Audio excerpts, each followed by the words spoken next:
আমি কিভাবে জামায় ড্রয়িং করি, কিভাবে জামায় ড্রয়িং করতে খুব সময় কম লাগে। হ্যালো এভরিওয়ান, আসসালামু আলাইকুম। কোহিনুর ব্লগ অ্যান্ড কুক চ্যানেলের পক্ষ থেকে আপনাদেরকে জানাই স্বাগতম।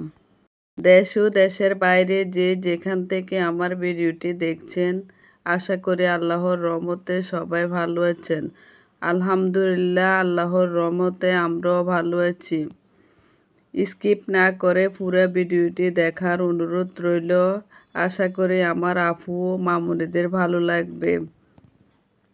আজকে যে জামাটির ড্রয়িং ভিডিওটি আপনাদের সাথে শেয়ার করব, তা এই জামাটি একটি 15 বছরের মেয়ের জামা। জামার মাঝের অংশে বেবি পিঙ্ক কালারের কাপড় দিয়ে নিয়েছিলাম ড্রয়িং বা সেলাই কাজের জন্য, তা আপনাদের সাথে শেয়ার করছি। বা চাইলে হ্যান্ড পেইন্টের কাজও করতে পারবেন জামাটিতে। আমি এখানে সুতার কাজ করার জন্য ড্রয়িংটি করে নিলাম। এই জামার ড্রয়িংটি প্রথমে আমি পেন্সিলের সাহায্যে ফ্রি হ্যান্ডে করে নিয়েছি। ক্যামেরার মাধ্যমে কিছু বোঝা যাচ্ছে না, এই জন্য আমি আবার ড্রয়িংটি করে দেখালাম, যাতে আমার যারা ড্রয়িং করতে পারে না আপু ও মামুনিদের একটু বুঝে সুবিধার জন্য আবারও আমি ড্রয়িংটি করে দেখালাম। যারা ড্রয়িং করে শখের বসে একটা জামা বানাবে, আজকের ভিডিওটি তাদের জন্য। হয়তোবা ড্রয়িংটি দেখলে আমার আপুদের কাজে লাগতে পারে। জামাতে পেন্সিল দিয়ে ড্রয়িং করে নিলে পাতা, ফুল, লতা ভুল হলে আবার এগুলো পুনরায় ঠিক করা যায়। কলমে দিয়ে ড্রয়িং করলে জামাটি ধোয়ার পর দাগটি উঠতে চায় না। এই জন্য আমি মনে করি পেন্সিল দিয়ে প্রথমে ড্রয়িংটি করে নিলে বা জেল পেন দিয়েও ড্রয়িংটি করলে অনায়াসে দাগটি উঠে যায়। আপনারাও এভাবে ড্রয়িং করতে পারেন। কিছু মাঝে ঢাল, পাতা, লতা এঁকে উপরে কিছু ফুল এঁকে জামাটির ড্রয়িং ভিডিওটি আমি শেষ করে থাকি। আপনারাও দেখেন, অবশ্যই খুব সহজে অনায়াসে একটি জামা বানিয়ে নিতে পারবেন।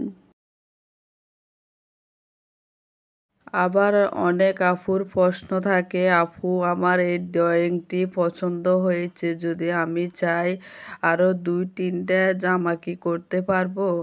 অবশ্যই আপু পারবেন। আপনি টিচিং পেপারে ড্রয়িংটি করে সুই দিয়ে ফুটো করে কেরোসিনের সাহায্যে নীল মিক্স করে এর উপরে চাপ দিয়েও অনেকগুলো জামা বা 3 পিস আপনার যেটা ইচ্ছে করতে পারবেন।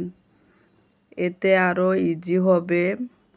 আমি ফ্রি হ্যান্ডের ড্রয়িংটা বেশি পছন্দ করি বা করতে আমার কাছে সহজ মনে হয়, তাই আমি বেশিরভাগ ক্ষেত্রে ফ্রি হ্যান্ডের ড্রয়িংটা বেশিরভাগ করে থাকি।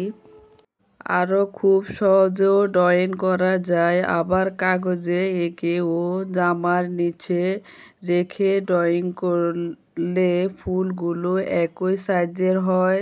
জামায় ফুলটি দেখতেও সুন্দর লাগে। আমার ভয়েসে কোনো ভুল ত্রুটি থাকলে সবাই সুন্দর ক্ষমা দৃষ্টিতে দেখবেন। আর অলরেডি আমার চ্যানেলটিকে যারা সাবস্ক্রাইব করেছে তাদেরকে অসংখ্য অসংখ্য ধন্যবাদ।